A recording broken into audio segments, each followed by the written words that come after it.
nibyo igitondo cyiza, igitondo cy'umugisha nshuti mwese muduteze yombi muri mu bice bitandukanye. Ndabasuje kandi bahaye ikaze, mbifurije kugubwa neza uyu munsi wa none tariki ya mbere Mata 2026.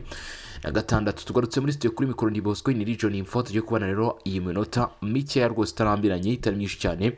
Turaza kuba tugaruka ku makuru n'ubundi nk'ibisanzwe hano mu karere ka Afurika ibiyaga bigari. Turaza kwibanda kandi turagaruka cyane ubikomeje kugenda bivugwa ndetse binakombozwaho hano mu burasirazuba bwa Repubulika Iharanira Demokarasi ya Kongo. Nabonye hari amakuru mwakomeje kugenda mugarukaho, bati Burundi burahiye, bati intwaro za General Neva Evariste Ndayishimiye yaratsimbye cyangwa se ngo yari yarahishe zirahiye, ariko bamwe mu by'ukuri babyumvishe nabi kubera ko iki ni ikibazo cy'impanuka cyabayeho. Amakuru nagiye nakira ngewe niko arimo kugenda abinyemeza avuga ko ari impanuka yabayeho, kandi yakago accident baravuga ko itateguza kandi ibintu bishoboka cyane rwose.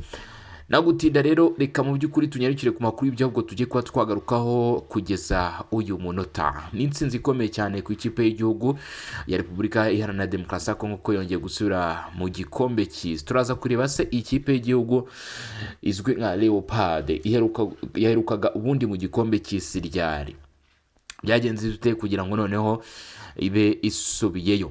Ibyo turaza kubigarukaho, ariko iki turaje inshingana amakuru akomeye cyane yagiye atangazwa, ariko by'umwihariko ku mbuga nkoranyambaga ku rukuta rwa X rwahoze rwitwa Twitter, niho aya makuru yakomeje kugenda aca cyane cyangwa se acaracara. Ni amakuru ateye urujijo ndetse ateye no kwibaza cyane, ari nayo mpamvu nsaba abantu kuza kwitonda mukicara hino kabisa. Ati u Rwanda rwavuzweho guhagarika RTNC, ubwo ni televiziyo y'igihugu cya Repubulika Demokarasi ya Kongo ku cyitwa Canal Plus Rwanda. Rero hakaba hari ibisobanuro birambuye, kabisa tugiye kuba twakwinjamo turebe ese ibyo biri kuvugwa koko ni ukuri u Rwanda rwaba rwabikoze. Icyakoza kugeza kuri ubu ngubu ubutumwa mfite hano imbere yanjye ngiye no kurungika muri groupe yacu WhatsApp mbere yuko n'aya makuru asohoka ubu tuvugana, ngiye guhita mbikora. Buragaragaza neza rwose ko iyo RTNC yahagaritswe kuri Canal Plus Rwanda, ari nabyo benshi bashingiye bavuga bati ibyo n'ubundi byakozwe ku ruhande rw'u Rwanda kuko ubwo burenganzira buba buhari ko igihugu gishaka kuvuga kiti ibiganiro by'igitangazamakuru runaka cyangwa se igitangazamakuru runaka gikora ku mirongo y'ubuntu cyangwa se kuri sheni ni ntabwo cyemerewe kuba cyakora. Ibyo ngibyo nibyo byagiye bigenderwaho, tugiye kuba twagarukaho cyangwa se twava imuzi n'umuzingo. Biramutse ari byo biragira izihe ngaruka ku mubano n'ubundi utari wifashe neza, umubano utari mwiza rwose, ngira ngo murabizi cyangwa se tugenda tubigarukaho umunsi ku wundi. Ube hafi kabisa rwose, ntujye kure, mu by'ukuri ntujye kure, kuko aya makuru tugiye kuba twayagarukaho. Aya makuru rwose mu by'ukuri ni amakuru akomeye cyane tugiye kuba twagarukaho cyangwa se twakwinjamo ku buryo budasanzwe. Kandi subscribe cyangwa se sabone ni waramaze kubikora, bravo. Ikindi nuko ushobora kuba watanga igitekerezo cyawe cyangwa se inyunganizi ni muri comment, ubundi tukabasha kubikurikirana, hanyuma bikaba byanafasha n'abandi. Biranashoboka cyane ko ushaka kuba utari gutanga igitekerezo cyangwa se inyunganizi, nyarukira muri comment n'ubundi siga imitima twikomereze, musharinge n'inkuru kandi n'andi agiye atandukanye. Ikaze rero muri groupe yacu ya Songa Mbere, aho ureba munsi ahatangirwa ibitekerezo ugakanda link tuba twaguterekeyemo direct kugeza muri groupe yacu ya WhatsApp. Reka twinjire rero nta gutinda muri aya makuru. Ati muhagarike umwuka mubi, ibyo nibyo mu by'ukuri Leta Zunze Ubumwe zasabye, ariko ibikorwa byo biri kugaragara birasa nk'ibitoroshye kuri uyu munsi. U Rwanda rwavuzweho guhagarika isakazwa rya RTNC, radio televiziyo igihugu ya Repubulika Iharanira Demokarasi ya Kongo ku cyitwa Canal Plus Rwanda. Mu makuru yakwirakwiye ku mbuga nkoranyambaga by'umwihariko kuri X yahoze yitwa Twitter, haravuga ko u Rwanda rwaba rwahagaritse isakazwa rya televiziyo y'igihugu cya Repubulika Demokarasi ya Kongo RTNC ku murongo wa Canal Plus ukorera mu Rwanda.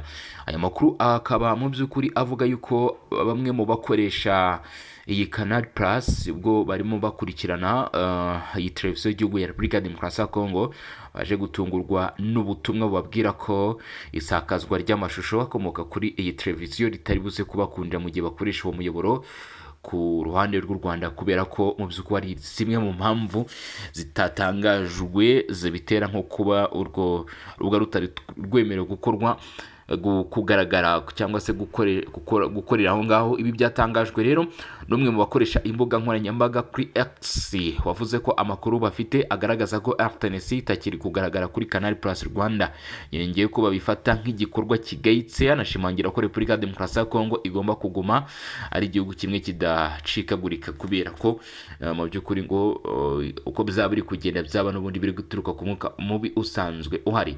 Ibi akaba uyu nguyu yabivuze yanagaragaza rero iyi foto igaragaza nyine ko urwo rubuga rutari gutambuka kuri Canal Plus, amashusho yarwo atari kubasha gutambuka. Inyandiko yoherejwe mu by'ukuri y'ubwo butumwa ikurikiwe n'ifoto igaragaza ubutumwa buri kuri televiziyo buvuga ko gahunda yari igiye kunyura kuri RTNC yahagaritswe. Ubutumwa bwari buri kuri ekran bugaragara, ahubwo avugaga ko ni ukuvuga tugenekereje mu Kinyarwanda bivuze ko hari ikibazo cy'uburenganzira bwo kwerekana iyo porogaramu, bityo ikaba yahagaritswe by'agateganyo.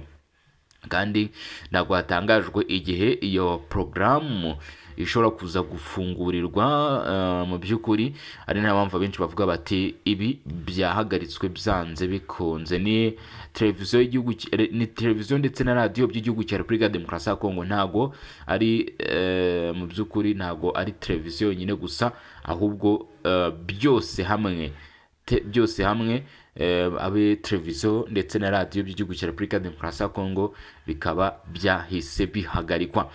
Nubwo bimeze bityo, mu by'ukuri ntabwo wahita ufata umwanzuro uvuge ko ibyo byahagaritswe mu gihe ku ruhande rw'u Rwanda hataratangwa itangazo, ndetse no ku ruhande rwa Repubulika ya Demokarasi ya Kongo yewe n'iyi Canal Plus sosiyete ikora mu bijyanye no gukwirakwiza amajwi n'amashusho nayo ntabwo yigeze ishyira umucyo kuri iki kibazo. Gusa ni amakuru n'ubundi ashingiye ku by'ukuri. Reka rero nkubwire impamvu zishoboka ndetse n'ibitekerezo biri gutangwa kuri icyo kintu, nubwo bamwe bahise bafata ngo iki kibazo nk'icyemezo cya politiki cyaba cyafashwe n'u Rwanda mu guhagarika radiyo na televiziyo by'igihugu cya Repubulika ya Demokarasi ya Kongo ku butaka bw'u Rwanda.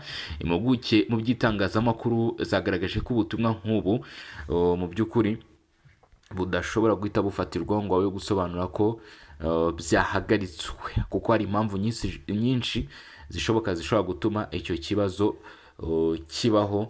Mu by'ukuri iryo sakaza ry'amajwi ndetse n'amashusho rikaba ryahagarara bitagombeye ko ari ku ruhande rw'u Rwanda bahagaritse uwo muyoboro atari n'uwa Repubulika ya Demokarasi ya Kongo n'undi wundi bishobora kuba byabaho. Akaba ari nayo mpamvu rero hasabwe ko hagomba kuba kwitonda ndetse n'ubushishozi ku gufata umwanzuro mu gutangaza aya makuru wemeza ko mu by'ukuri byaba byaturutse kuri iki kibazo. Inyandiko rero mu by'ukuri yo ihamya ko nuvuga ngo inyandiko yatanzwe ku rubuga rwa X yo ihamya ko ibyo byaba byakozwe mu nyungu za politike, nubwo bamwe bahise bafata iki kibazo nyine nk'icyemezo cya politike. Ati impuguke mu by'itangazamakuru bagaragaje ko ubutumwa nk'ubu bukunze kugaragara iyo habaye ikibazo cy'uburenganzira bwo gutambutsa ibiganiro, icyitwa broadcast rights. Ibi bishobora guterwa n'impamvu zitandukanye zirimo kuba porogaramu iri kunyura kuri RTNC itari yemerewe kwerekanwa hanze ya Kongo. Bivuga ngo Repubulika Iharanira Demokarasi ya Kongo y'ubwayo ikaba yashyiraho limit cyangwa se igakuraho uburenganzira bw'uko iyo broadcast yari gukorwa cyangwa se icyo kiganiro cyari kirimo gukorwa kitari buze kurenga imbibi za Repubulika ya Demokarasi ya Kongo kigenewe abari imbere mu gihugu. Ibyo birashoboka ko Repubulika ya Demokarasi ya Kongo ishobora kuba yabikora. Hari ikindi, amasezerano hagati ya RTNC na Canal Plus ashobora kuba afite aho agarukira, cyangwa se hari amasezerano bari barigiranye igihe cyo gutambutsa ubwo butumwa kikaba cyarangiye, bityo bikaba byahagaze. Icyo nacyo ni ikindi nanone gishoboka ni ikibazo cya tekinike cyangwa ihinduka ry'amategeko agenga uburenganzira bwo gutambutsa ibiganiro, nabyo bishobora kuba mu by'ukuri byahinduka. Ibi bivuze ko kuba RTNC itabonetse kuri Canal Plus Rwanda atari ngombwa ko biba ari icyemezo cya politike cyangwa igihano cyafashwe n'ubuyobozi bw'u Rwanda, ahubwo bishobora kuba ari ikibazo gisanzwe kijyanye n'uburenganzira bw'itangazamakuru. ikibazo gisanzwe rwose. Imiterere y'umubano mu karere ibibaye mu gihe umubano hagati y'u Rwanda na Repubulika ya Demokarasi ya Kongo ukomeje kuba mubi, aho impande zombi zikomeza guterana amagambo zishinjanya uruhare mu bibazo by'umutekano muke mu burasirazuba bwa Kongo. Ibyo bituma amakuru nk'aya ahita ahabwa uburemere bwa politike n'abatari bake, nubwo atari buri gihe aba ashingiye ku byemezo bya leta. Ibyo bituma rwose amakuru nk'ahita ahabwa uburemere bwa politike n'abatari bake, kubera ko nyine n'ubundi avuga ati nta kindi gishobora kuba kibyishe inyuma, nabo ntiwabarenganya kubera ko kugeza kuri ubu ngubu u Rwanda na Repubulika ya Demokarasi ya Kongo hari umwuka mubi mu by'ukuri utuma buri kimwe cyose gishobora kugenda mu mujyo wa politike. Umwanzuro wo kugeza ubu nta tangazo riratangazwa n'inzego za Canal Plus cyangwa se ubuyobozi bw'u Rwanda risobanura neza icyateye ihagarikwa rya RTNC kuri uwo murongo. Icyakora ubutumwa bugaragara kuri ekra cyangwa se kuri televiziyo cyangwa se ari hose ushobora gukurikirana Canal Plus ugashyira kuri uwo muyoboro, bwerekana ko bishobora kuba bifitanye isano n'uburenganzira bwo gutambutsa porogaramu kuruta kuba ari icyemezo cya politike. Abakurikirana hafi iby'itangazamakuru barasaba ko hakomeza gutegerezwa ibisobanuro byemewe n'inzego zibishinzwe mbere yo gufata umwanzuro ku mpamvu nyamukuru y'iki kibazo. Hagati aho ngaho rero ibikomeje gutangazwa nuko ngo uyu muyoboro waba wahagaritswe n'inzego z'uruhande rw'u Rwanda kuri icyo kibazo. Reka dukubitire ku bijyanye n'intsinzi yishimiwe n'abatari bakeya muri Repubulika ya Demokarasi ya Kongo, ndetse tubihuze n'amateka n'igihe byagombaga gukorwa. Ngira ngo ubwo murabyumva. Mbere ko tunagaruka ku byavuzwe na Minisitiri w'Ububanyi n'Amahanga n'Ubutwererane w'u Rwanda, agaruka ku byo Repubulika Iharanira Demokarasi ya Kongo iherutse gutangaza ku kibazo cya FDLR n'ibisamagwe Leopard bya Repubulika Iharanira Demokarasi ya Kongo byahesheje iki gihugu umwanya mu mikino ya nyuma y'igikombe cy'isi nyuma yo gutsinda League Boys ya Jamaica igitego 1-0.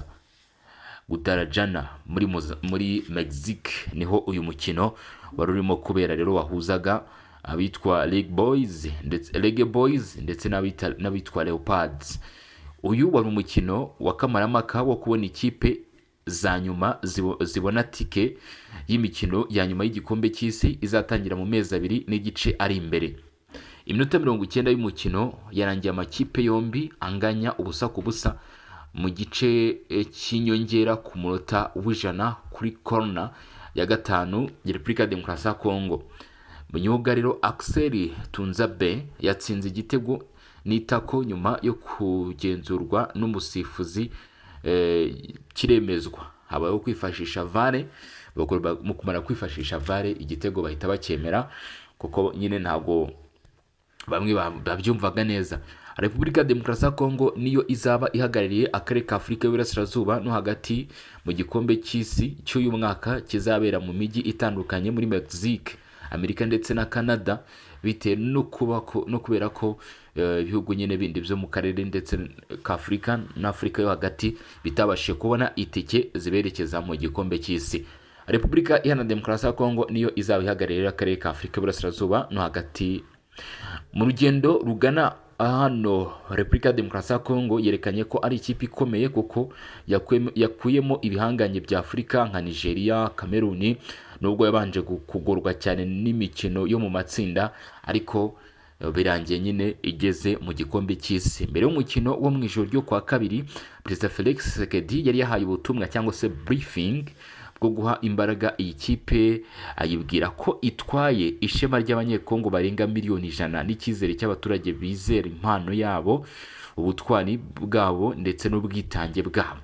Ati ishema ry'abanyekongo barenga miliyoni 100 n'icyizere cy'abaturage bizera impano yanyu, ubutwari bwanyu n'ubwitange bwanyu nibyo biri ku migongo yanyu.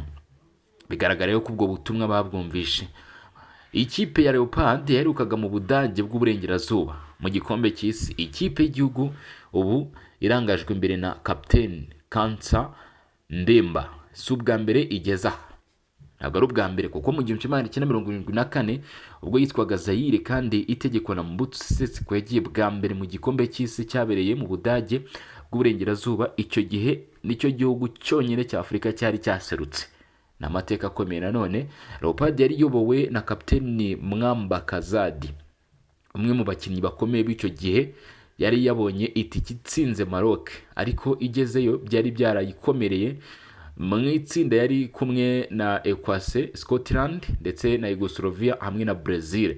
Bitabashije kuyorohera rwose. Zaire yatsinzwe imikino yayo 3 harimo uwo yahuriyemo n'akaga ubwo Yugoslavia yayitsindaga ibitego 9-0. Nubwo ubu ibyishimo n'ishema ari byinshi ku bakunzi b'ikipe y'igihugu ya Congo, akazi gakomeye kari mu gikombe cy'isi nyirizina kazatangira mu kwezi kwa gatandatu. Repubulika Demokarasi ya Congo ubu yinjiye mu itsinda ririmo Portugal, Colombia ndetse na Azerbaijan, ndetse n'umukino wayo wa mbere izawukina na Portugal kuri Energy Stadium mu mujyi wa Houston muri leta ya Texas muri Leta Zunze Ubumwe muri Amerika. Umugabane wa Afurika mu gikombe cy'isi cy'umwaka utaha uzahagarirwa n'amakipe 9 mugomba gushyigikira arimo Algeria, Afurika y'Epfo, Cape Verde, Cote d'Ivoire, Repubulika Demokarasi ya Congo, Ghana, Misiri, Maroc, Senegal ndetse na Tunisia. Ibyo nibyo bihugu 9 bizaba bihagarariye umugabane wa Afurika mu mikino y'igikombe cy'isi izaba muri uyu mwaka mu kwezi kwa gatandatu. Ubwo muzabe mwabukereka bisa dukurikirane iyi mikino. Mu makuru yandi akomeje kugenda amenyekana nk'uko nagiye mbibasezeranya, tugiye kugaruka ku makuru akomeye cyane yatangajwe kuva ku ruhande rw'u Rwanda na Minisitiri w'Ububanyi n'Amahanga n'Ubutwererane Olivier Nduhungirehe, akomoza kandi agaruka ku byo Repubulika Demokarasi ya Congo irutse kuvuga ku itariki 31 ku cyumweru, ubwo bavugaga ko bagiye gutangiza ibikorwa bihuriweho, ibikorwa bidasanzwe kandi byo kwinjira mu rugendo rwo guhagarika ndetse no kuba mu by'ukuri guhagarika umutwe wa FDLR. Hari icyo u Rwanda rwabikomojeho. Minisitiri w'Ububanyi n'Amahanga n'Ubutwererane Olivier Nduhungirehe ku mugaragaro yatangaje ko gahunda yo kubahiriza amasezerano y'amahoro yashyizweho umukono i Washington ku itariki 25 bisaba gukora ibikorwa bifatika, aho kuvuga amagambo no gutanga amasezerano atazasozwa. Ibi uyu yabikomojeho aho yabitangaje nyuma y'uko FARDC ku itariki 29 Werurwe 2026 yatangaje ko yohereje umugaba wungirije Ikisangani ngo atangize ibikorwa byo kwambura intwaro abarwanyi ba FDLR. Leta ya Repubulika ya Demokarasi ya Congo yavuze kenshi ko umutwe wa FDLR u Rwanda rushinja gukorana nayo ari urwitwazo. U Rwanda rukerekana ko abarwanyi bawo bari mu ngabo za FARDC haba ku rugamba mu burasirazuba bwa Congo ni Kinshasa, ndetse bamaze igihe babigisha ingengabitekerezo ya jenoside. Umugaba wungirije w'ingabo za Repubulika ya Demokarasi ya Congo Lieutenant General Nduru Jacques Yakirigonza tariki 29 Werurwe 2026 nibwo yabwiye itangazamakuru ko yoherejwe mu burasirazuba bw'igihugu mu gace ka Kisangani ibikorwa byo gutegura ibikorwa byo kwibasira FDLR, ati bagomba gutanga intwaro zabo ku bushake cyangwa ku ngufu. Minisitiri w'Ububanyi n'Amahanga Olivier Nduhungirehe anyuze ku nkuru yasowe na RFI ivuga ku byo Repubulika Demokarasi ya Congo yavuze byo kwambura FDLR intwaro, yavuze ko amasezerano atazubahirizwa mu magambo ahubwo ari ibikorwa. Ati gushyira mu bikorwa amasezerano y'amahoro n'ubufatanye mu by'ubukungu ya Washington bisaba ibikorwa bifatika aho kuba amagambo avugirwa ubusa. Amasezerano atubahirizwa, ubukangurambaga butarangira cyangwa ukutumvikana kwa guverinoma ku kibi kiri mu mitwe y'abajenosideri ba FDLR. Gahunda y'ibikorwa by'ingabo icyitwa CANOPS iri mu masezerano y'amahoro u Rwanda na Repubulika ya Demokarasi ya Congo bizasinyanye i Washington babifashijwemo na Leta Zunze Ubumwe za Amerika. Amasezerano avuga ko gukuraho ingamba z'ubwirinzi u Rwanda rwashyizeho bizamanzizwa n'ibikorwa by'ubutegetsi bwa Repubulika ya Demokarasi ya Congo byo gusenya umutwe w'iterabwoba wa FDLR, ubundi uruhande rw'u Rwanda narwo rugahita rukurikira rugakora izo ngamba z'ubwirinzi. Colonel Hitadi Nshimiyimana Auguste alias Colonel Bora wabaye muri FDLR yabwiye kimwe bitangazamakuru dukesha amakuru ko imvugo za FARDC ku gusenya FDLR zitazashyirwa mu bikorwa kuko abo bashaka kwambura intwaro ari bo bazibaha. Ati rero nimwiringire ko bizashyirwa mu bikorwa. Ati niba koko babitangaje nibahiri Kinshasa kuko ni Kinshasa FDLR yo aba muri FARDC hari aba FDLR barimo n'uyu munsi bamwe mu bo twabanaga bari Kinshasa. Biriya ni uburyo bwo kujijisha kuko babiteganya, ntabwo babitangaza kuri ahubwo bakagombye guhita babifata batanabivuze kuko nubundi aho bari kumwe na FARDC barabiga hehe se kandi bari kumwe. Umuvugizi w'ingabo z'u Rwanda Brigadier General Ronald Rwivanga yigeze kuvuga ko FDLR igizwe n'abarwanyi bari hagati y'ibihumbi 7 n'ibihumbi 10. U Rwanda rushimangira ko rukomeye ku kubahiriza amasezerano y'amahoro n'ubufatanye mu by'ubukungu yasinywe Washington ku itariki y'Ukuboza no 25 ndetse rushyigikiye inzira y'ibiganiro ya Doha, aho rwizera ko amasezerano yagezweho akwiye gutangira gushyirwa mu bikorwa ndetse ku rwego rwagenwe rugomba kugenzura ibarizwa ryayo ari ingenzi mu guhamya ko buri wese akora ibyo yemeye kandi rugafasha mu kubishyira mu bikorwa. U Rwanda rero ntabwo rwemeranya na Repubulika ya Demokarasi ya Kongo kuri icyo cyemezo ivuga ko yafashe. Reka mbashimire mwebwe mwakoze kudukurikirana, mugire ibihe byiza, mukomeze kugenda muryoherwa n'ubuzima. Turasura amasaha imbere tureba n'ibindi biraba bigezweho.